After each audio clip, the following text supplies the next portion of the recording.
Hi, I want to explain to you a little about the way we have designed this HRD audit and HRD scorecard 2500 program. The ultimate goal is to make you all good at auditing. If any organization invites you to audit their HRD, you are able to audit HRD in terms of HRD systems and their level of maturity, HRD competencies of four categories of people, HRD climate and organizational culture, and HR's impact on creating visible and less visible capital, financial capital, intellectual capital, and talent capital. These are the four pillars which were explained to you. So, the ultimate objective is to help you to be able to audit.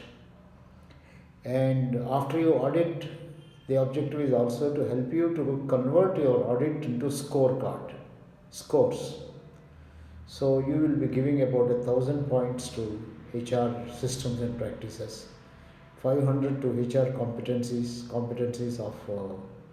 the HR staff, styles of top management, line managers' interest in learning, workmen's also disposition to learn, and credibility of the HR department. These are the five competencies we look at, and octopus culture and organizational culture, and also look at the HR's impact.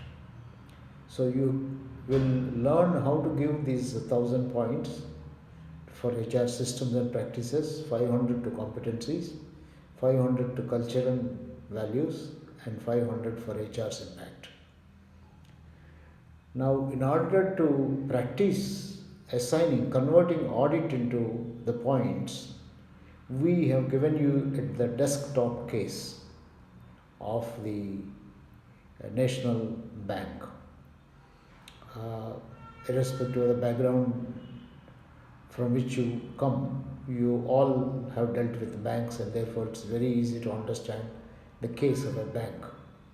This desktop case has portions which will help you to audit the select systems. Not every system we included, but some of the systems. Like we have given some details about performance management, details about competency mapping, details about training and learning, work from home, and all that. Using this case, you will be able to audit.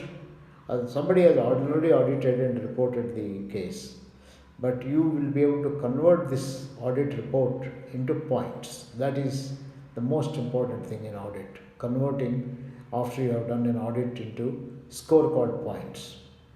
So you will also similarly look at the competencies and convert it to scorecard points. At the end of the exercise, using the desktop case for the National Bank, you will be able to establish the 2,500 point scorecard. Now, not every system in a limited contact kind of sessions is possible to audit.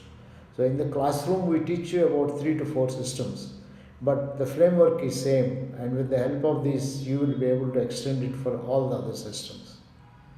The same way, we will give some methods of competency assessment. So, the desktop case helps to develops the skill in you to convert the audit report or audit findings into the scorecard. But please remember a few basics. If you want to audit is always against the principles. So you should be very thorough about the principles. You should, for example, if you have to audit PMS, you should know all about PMS, current thinking about PMS, what is theoretically possible, why in what way the PMS is going to help. So objectives of PMS, components of PMS, the process, implementation issues, and so on. Same thing with competency mapping, same thing with training and learning and things like that. Any system you take, you should be thorough.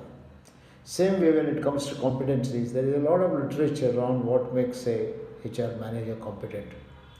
Dave Ulrich and Brockbank and team from Michigan itself have written quite a bit. We have a lot of Indian expertise. Sometime in the year 1990 itself, the National HRD Network brought out a book outlining the competencies of HR people, the role of CEOs, the role of line managers, and so on. So there is a lot of literature available in India. So you should be thorough with the competency frameworks of HR staff, top management, and so on. Same way, you should have read enough about organizational culture and about Octopus, HRD values, and so on, and a little also about intellectual capital. So during these programs of 8 contact sessions, we are going to give you what you may not otherwise easily get. We'll be helping you to understand the process of audit. We'll also help you to convert, using the desktop case, the audit into scorecard, and ultimately also help you to look at how the audit and scorecard help any company to improve its HR, and in turn help it achieve its excellence in terms of tangible as well as less tangible output and so on. So friends, largely contact sessions we will use to very quickly review audit and also to convert the desktop case into scorecard points. But it doesn't mean that you can learn everything only in the class. You'll have to come well prepared, you have to read enough, you have to be thorough. Then only you can become a good auditor. So I hope you make use of the classroom sessions and try to get the best out of whatever we are able to communicate to you. I am essentially communicating through this video the importance of your preparedness, conceptual readiness, which we are not going to be thoroughly spending time in the class time. Class time we want to develop your skills, audit skills and conversion into scorecard skills. But conceptual part of it largely is left for you. You will have, of course, the entire lifetime left for you to constantly upgrade yourself conceptually. I hope these assumptions are clear, and I hope you will enjoy interacting with us and getting the best out of this HRD audit and scorecard program. Look forward to our next session on this Saturday.